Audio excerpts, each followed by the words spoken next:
नमस्कार दोस्तों, स्वागत है आपका लोकल डिफेंस चैनल पर। दोस्तों, अफ़गानिस्तान में तालिबान का राज आने के बाद किसको मिला है मौका और कौन सा देश हो रहा है खुश, बात करेंगे इस पर। जानने के लिए बने रहिए मेरे यानी अपने दोस्त अंकित के साथ। चलिए दोस्तों, वीडियो शुरू करते हैं। तो दोस्तों, अफ़गानिस्तान में पूरी तरह से तालिबान का कब्ज़ा हो गया है। अशरफ गनी देश छोड़कर संयुक्त राष्ट्र अमीरात भाग चुके हैं और 15 अगस्त से ही तालिबानियों ने काबुल पर कब्जा जमा रखा है। फिलहाल अफ़गानिस्तान में अफरा तफरी का माहौल है और उसका भविष्य अनिश्चितताओं से भरा हुआ दिख रहा है। अफ़गानिस्तान में 20 साल के बाद तालिबानी राज की वापसी से एक और जहां कई देश चिंता में डूबे हुए हैं, वहीं कुछ देशों की पाँचें खुल गई है। पाकिस्तान जहां अफ़गानिस्तान में तालिबान राज को मौके के रूप में देख रहा है, वहीं रूस और ईरान मन ही मन खुश हो रहे हैं। तालिबान के सहारे चीन तो हद ही पार करना चाहता है। यही वजह है कि पाकिस्तान, चीन और रूस तालिबान के समर्थन में दिख रहे थे।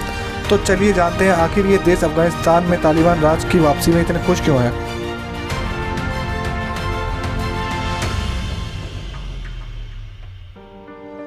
देखिए, अफ़गानिस्तान से अमेरिकी सैनिकों की वापसी की खबर सुनकर जिस चीन की बाँछें खिल गई थी, अब अफ़गान में तालिबान राज से उसकी खुशी दोगुनी हो गई है। अफ़गानिस्तान में तालिबान का समर्थन कर रहे चीन को अपना बड़ा फ़ायदा दिख रहा है, क्योंकि अफ़गानिस्तान की सत्ता में तालिबान की वापसी से चीन की सबसे बड़ी टेंशन ख़त्म हो गई है। तालिबान ने भरोसा दिलाया है कि शिनजियांग प्रांत में उइगुर मुस्लिम आतंकवाद को बढ़ावा नहीं देगा। बीते दिनों तालिबानी प्रतिनिधिमंडल ने चीन के विदेश मंत्री से तांजीन में मुलाकात की थी और ये भरोसा दिलाया था कि वह अफ़गानिस्तान की धरती को इस्तेमाल उइगर चरमपंथियों के अड्डे के तौर पर नहीं होने देगा। इसके अलावा चीन को मध्य एशिया तक पहुँचने का अफ़गानिस्तान सबसे बेहतर जरिया दिख रहा है। चीन चाहता है कि अफ़गानिस्तान को भी चाइना पाकिस्तान आर्थिक कॉरिडोर का हिस्सा बनाया जाए। चीन अपने महत्वाकांक्षी प्रोजेक्ट BRO इनिशिएटिव के तहत अफ़गानिस्तान में निवेश करने की फिराक में है। चीन अफ़गानिस्तान को अपना एक बड़ा मार्केट के तौर पर भी देख रहा है। साथ ही साथ चीन अफ़गानिस्तान के रास्ते मध्य एशिया तक पहुंच स्थापित करके अमेरिकी वर्चस्व को खुली चुनौती देना चाहता है। अफ़गानिस्तान में तालिबान के 20 सालों के बाद वापसी हुई है।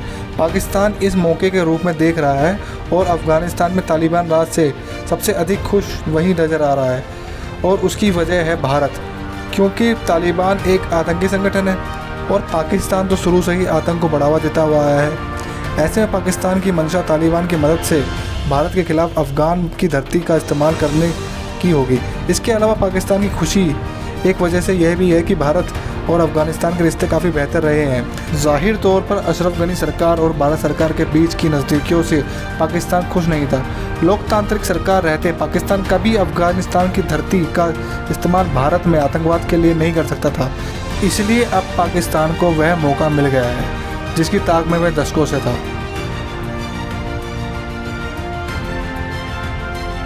वैसे तो अफ़गानिस्तान में तालिबान के राज से ईरान के लिए मुसीबत बढ़ गई है, क्योंकि ईरान में शरणार्थियों की भीड़ बढ़ती दिखाई दे रही है। ईरान में पहले से ही 35 लाख अफ़गान रिफ्यूजी रह रहे हैं, क्योंकि दुनिया के कई देश अफ़गानिस्तान में तालिबान की एंट्री और अमेरिकी सेना की वापसी को अमेरिका की हार के तौर पर देख रहे हैं। ऐसे में अपनी जानी दुश्मन की ऐसी हालत देखकर ईरान भी अपनी मुसीबत को भूल के मन ही मन खुश हो रहा है।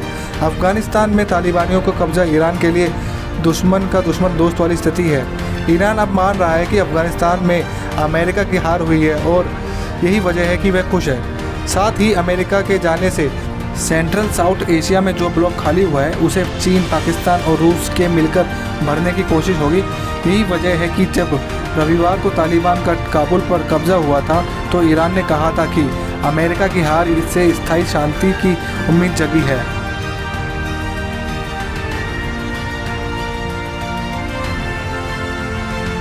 एक समय था जब अमेरिका के कहने पर तालिबान ने ही रूस को खदेड़ा था, मगर बीते कुछ दशकों में हालात काफ़ी बदल गए हैं। अब स्थिति ये है कि रूस और तालिबान दोस्त नज़र आ रहे हैं। ऐसा कहा जाता है कि अमेरिका से तनातनी की वजह से अफ़गान में तालिबान की वापसी में रूस की भी भूमिका रही है। दोनों के बीच शुरुआती दुश्मनी के बाद अब रिश्ते दोस्ती में बदलते दिख रहे हैं। शीत युद्ध के दौर से ही अमेरिका सोवियत संघ का विरोधी था। उसने उसके सोवियत की ताकत को कमज़ोर करने के लिए मुजाहिदीनों का सहारा लिया, जो बाद में तालिबान के नाम से जाने गए। हालांकि बाद में तालिबान अमेरिका के लिए सिरदर्द बन गया, मगर जब क्राइमिया पर रूसी कब्जे के बाद अमेरिका भड़क उठा। 2014 के बाद से रूस और अमेरिका में जहां तनातनी बढ़ती गई, वहीं रूस और चीन एक दूसरे के पास आते गए। रूस की भी खुशी की वजह अफगानिस्तान से अमेरिका के रूप में ब्लॉक खाली होना है।